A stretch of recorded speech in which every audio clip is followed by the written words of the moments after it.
देश के लिए क्या काम बीजेपी ने किया पिछले 10 सालों में और युवा कैसे देख रहा है इस बार का चुनाव? देखो मैम, बीजेपी आएगी, उन्होंने रोड बनाए और बहुत सारे काम हुए, लेकिन उससे पहले रोड नहीं थे। 2014 से पहले हम नालियों में चलते थे।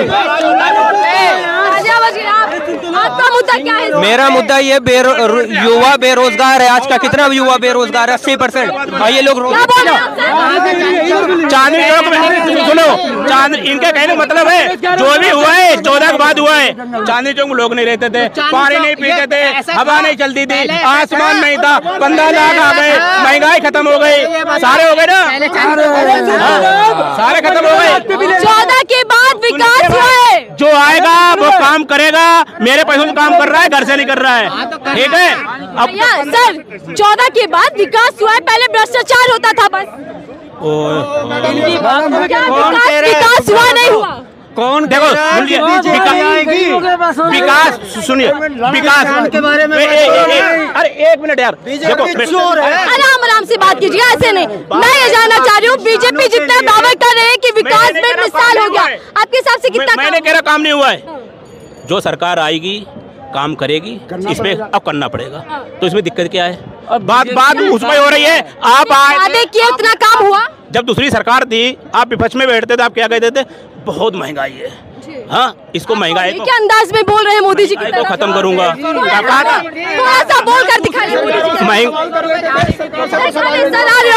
थोड़ा सा मोदी जी के अंदाज में मुझे महंगाई खत्म करूंगा, ठीक है। उन्हीं अंदाज में कहते थे कि महंगाई का मां नहीं बोल पाते प्रधानमंत्री। मैंने कह रहा हूँ कोई प्रधानमंत्री गलत है भाई, मेरे देश का है, मैं उसका सम्मान करता हूँ। जो आप आए हो, आपने थोड़ा बहुत काम किया है। जो आपने वादा करे थे 15 लाख लाऊंगा, महंगाई खत्म कर दूंगा, बॉर्डर पे मालूम है जो हो रहा है वो नहीं होने दूंगा, सारे काम करे थे, मगर इस पे आप खड़े नहीं उतरे। सच्चाई है जो कुछ आपने थोड़े बहुत काम किए हैं उस पे आपने कर्जा लिया है और दूसरा आप कर्जा लेने वाले हो।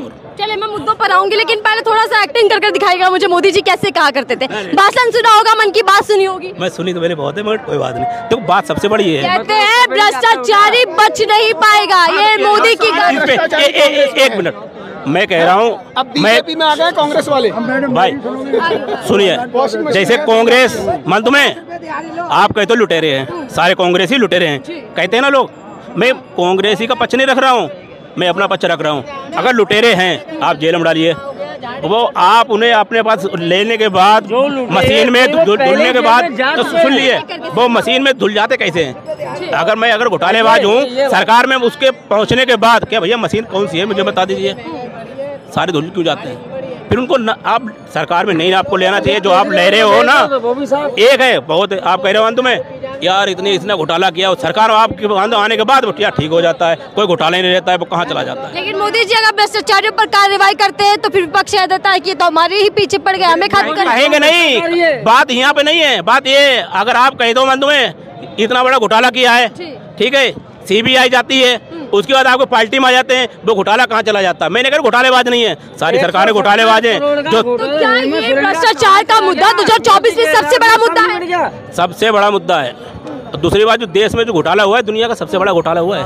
कौन सा घोटाला? वो चंदा दो धंधा लो, इस पे बात अभी नहीं होगी। जागरूक है इस मामले से। देखिए, राहुल गांधी ने भी एक बार फिर से पीएम मोदी को घेर लिया इसी मुद्दे पर। वो कह रहे हैं कि इलेक्टोरल बॉन्ड हफ्ता यानी कि हफ्ता वसूली है। क्या आपको लगता है कि चुनावी धंधा चल रहा था? सुप्रीम कोर्ट क्या कहता है उस पर आप मना कर देते हो। अभी 6 महीने का टाइम दे दो। अगर मैं इतने हिसाब हूँ भाई, देख लीजिए भाई, कोई मान तुम्हें घोटाला नहीं है, इसमें दिक्कत क्या है? ये घोटाला कब खुलेगा? सरकार जाने के बाद दे दो। मैं PM केयर फंड का हिसाब तो दे दें, ये कितना फंड आज तक आया? ये घोटाला कितना बड़ा है? घोटाला हमारे नजर से उन्होंने यूरिया और डाई 5 किलो कम कर दी, उसका हिसाब दे दो। जो उन्होंने आज 2012 से पहले जो सरकार थी, उसमें स्मृति ईरानी हमेशा गैस पे आके बैठ जाती थी, हर चौराहे पे आके गैस पे, लगता था कुर्सी नहीं मिलेगी उनको। रोटी चूड़ियां भी बेचा करती थी वो तो। अरे कुछ नहीं, बस गैस पे बैठने वाली इंसान सर पे गैस लेके घुमा करती थी। 500 की गैस और 400 की गैस उन्हें महंगी लगती थी। और 10 सालों में क्या सन 1997 1200 की जो गैस बनी, 1200 की जो आज गैस आ रही है, उसमें क्या महंगा नहीं दिखता? उन्होंने क्या बोला कि मैंने लाल किले की धरती से मैंने एक बार आवाज लगा दी क्या कि आपको सिलेंडर का जो सब्सिडी आती है उसे छोड़ दो। 140 करोड़ जनता उनके क्या मन में जाके बोली क्या कि मैं छोड़ रहा हूं? आपने बंद कर दिया उसको। आपको क्या ये चोरी नहीं है? किसानों जो आज आंदोलन कर रहे हैं, पहले 50 केजी का यूरिया आता था और डीएपी आती थी, क्या उनकी आय दोगुनी हो गई? जो आपने वादे किए उस पे खरे उतरे हैं कभी? आय दुगनी की बात आपने करी है, 2014 में वादा किया था, लेकिन 2024 में भी वादे हैं। कह रहे हैं कि अब जो सम्मान निधि मिलती थी वो जारी रहेगी। किसानों के लिए तो अच्छी बात है। 3 महीने पर 2000 रुपये की सम्मान निधि आप दे दोगे। बिजली का जो होता है आपने रेट बढ़ा रखा है, हाँ? महंगाई इतनी बढ़ती जा रही है, किसान कहाँ से अपना खेती अनाज पैदा करेगा? 2000 रुपये 3 महीने पे किसी एक मजदूर को देने पे उसमें मजदूरी करने नहीं आएगा खेत में, हाँ? और आप कहते हो कि साल भर में उसको आप कितना दे रहे हो, उसकी आय इससे दुगुनी हो जाएगी क्या? उससे आय इसकी दुगुनी हो जाएगी। मैं यूपी के रहने वाला हूँ, मैं सपा का सबसे बड़ा समर्थक हूँ। अब आप समर्थक निकले तो आप तो बुराई करेंगे बीजेपी की। नहीं, बीजेपी की बुराई भी नहीं। अच्छाई क्या है उसकी? आज तक अच्छा काम क्या किया? बेरोजगारों का ही रोजगार मिला क्या? बेरोजगारों का रोजगार मिला क्या? यूपी में 50,000 वैकेंसी आई थी यूपी पुलिस की। बोलते हैं योगी जी यूपी की बात करो, बोलते हैं सुशासन की सरकार है। कहाँ गई सुशासन? पहले दिन पेपर होगा, सुबह में 8 बजे पेपर का टाइम है, 6 बजे सबके व्हाट्सएप पे मोबाइल पे सारा पेपर लीक हो चुका है। और देखिए ये भी गारंटी दी गई है कि पेपर लीक नहीं होगा, इस पर कानून भी लाया जाएगा। कानून ला करके आप बाद में चुका है। कौन सा सीमेंट लगाएंगे जिससे कि लीक ना हो? अंबुजा सीमेंट मरने के बाद की भी जिम्मेवारी सीमेंट की अच्छा गारंटी है, बड़ी मजबूत है। सीमेंट की तो बातें नहीं बनती है। लीक कैसे हाँ? लीकेज कैसे? अरे सीमेंट के जगह ये मट्टी भी लगा देंगे जो हमेशा लीक होती रहेगी। उसमें लीक करने की बात करी है, उसमें यह था कि जैसे सपा की सरकार थी यूपी में, आप जाइए 50,000 रुपए पार्टी फंड में जमा करिए, आप डिग्री लेके आइए, आप जाके कल से ज्वाइन कर लीजिए। उस हिसाब से अब नहीं चंदा कोई 50 करोड़ नहीं देता है। 500 रुपए चंदे मिलते हैं, 1000 रुपए चंदे में मिलते हैं। चुनावी चंदा तो सबको मिल रहा है ना? नहीं, 500 करोड़ कौन सा चंदा मिलता है भाई? 50 करोड़ कौन सा चंदा मिलता है? 1000 रुपए चंदा दो, 500 रुपए चंदा दो।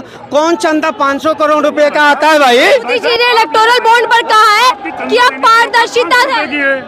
मेरी चंदा देने की 100 रुपए की औकात है, तो उसमें क्या 100 रुपए ही मिलेगी चंदा? चंदे जो आप लेते हो, चंदा देने वाला मगर नहीं 50 करोड़ आप दे रहे हो, फिर आपको 100 करोड़ का आपको काम क्यों दिया जाता है? किस बात पे दिया जाता है? जिसने लग रहा है राहुल गांधी, तो क्या इस बार गठबंधन? मैं क्या कह रहा हूँ, सुनो मैं लीक हुआ था ठीक है मेरे अकाउंट में आज यदि 100 करोड़ आते हैं, सीबीआई ईडी इनकम टैक्स हमारे घर पे जाता है। मैं तो इस बार क्या लग रहा है चुनाव? 30 करोड़ रुपए में अगर पार्टी फंड में चंदा के रूप में दे देता हूँ, मेरे से जिम्मेवारी बनती है सरकार को कि पूछे ये पैसा कहाँ से लाते हो। ठीक है, मैं एक ही बार में सबसे पूछ लेती हूँ, इस बार 24 में बीजेपी कह रही है कि हैट्रिक पार, क्या लगता है कि क्या होगा? अरे कुछ नहीं, उसको जाना है भाई उसको जाना है। 400 पार नहीं, 4 भी सीट अगर निकाल ले तो बहुत ज्यादा कम कर दिया। अरे तो इतनी मजबूत सरकार बहुमत के साथ सत्ता में कुछ नहीं, इसको कम होना ही है। कांग्रेस थी भाई, फुल सत्ते में थी कांग्रेस, वो कैसे चली गई? वो चली गई। ये जो आया है उसको जाना भी है। आप ये ना समझिए आपको नहीं जाएगा नहीं, ये जनता है, कभी भी मत भी पलट सकती है। ये नहीं कहना चाहिए आएगी नहीं, मगर मेरा मानना है, मैं किसी को नहीं कह रहा हूँ। नारा लगाया जा रहा है कि आएगा तो मोदी जी भी मंचों से यही ऐसे लोग भी कहते हैं आएगा तो मान तुम्हें राहुल, इससे नहीं होता। ये जनता तय करेगी कौन आएगा। मेरी नजर ये, आपने क्या तय किया कि परिवर्तन या बीजेपी फिर रिपीट? मेरा मानना है बीजेपी 180 तक जाएगी, इससे ऊपर नहीं जाएगी।